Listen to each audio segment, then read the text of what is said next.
नमस्कार, सुप्रभात. मी श्वेता. तुम्ही बघताय न्यूज 18 लोकमत. बुलेटिनमध्ये सुरुवातीला बातमी बघूयात. प्रशांत कोरटकरची पोलीस कोठडी आज संपतेय, त्यामुळे त्याला जिल्हा न्यायालयामध्ये हजर केलं जाईल. कोर्टामध्ये होणाऱ्या सुनावणीत कोरटकरच्या कोठडीत आणखी वाढ होणार का, याकडे सर्वांचं लक्ष आहेच. दरम्यान अटकेतील कोरटकर याची पोलिसांनी गेल्या 3 दिवसांपासून कसून चौकशी केली. राजारामपुरी पोलीस ठाण्याच्या कोठडीमध्ये बुधवारी रात्री सुरू केलेली चौकशी गुरुवारी पहाटेपर्यंत सुरू होती. गुरुवारी म्हणजे काल दिवसभरही त्याच्याकडनं माहिती काढून घेण्याचं काम पोलिसांकडनं सुरू होतं.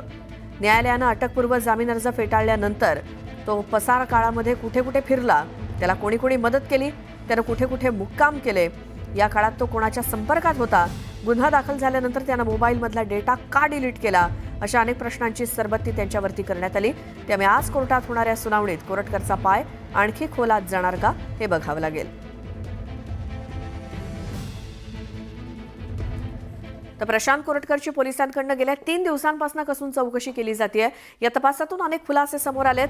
पसार काळामध्ये पळून जाण्यासाठी त्यानं स्वतःचीच कार वापरली.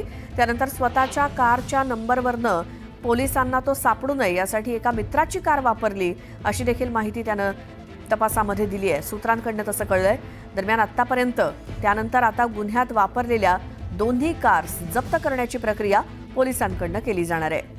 तसंच कोरटकरला कार देणाऱ्या मित्रासह मदत करणाऱ्या काही साथीदारांची नावं सुद्धा चौकशीमध्ये निष्पन्न झाली आहेत. यात त्याच्या काही नातेवाईकांचा देखील समावेश आहे. गरज पडल्यास त्यांची देखील चौकशी करणार असल्याचं पोलिसांकडनं स्पष्ट करण्यात आलंय.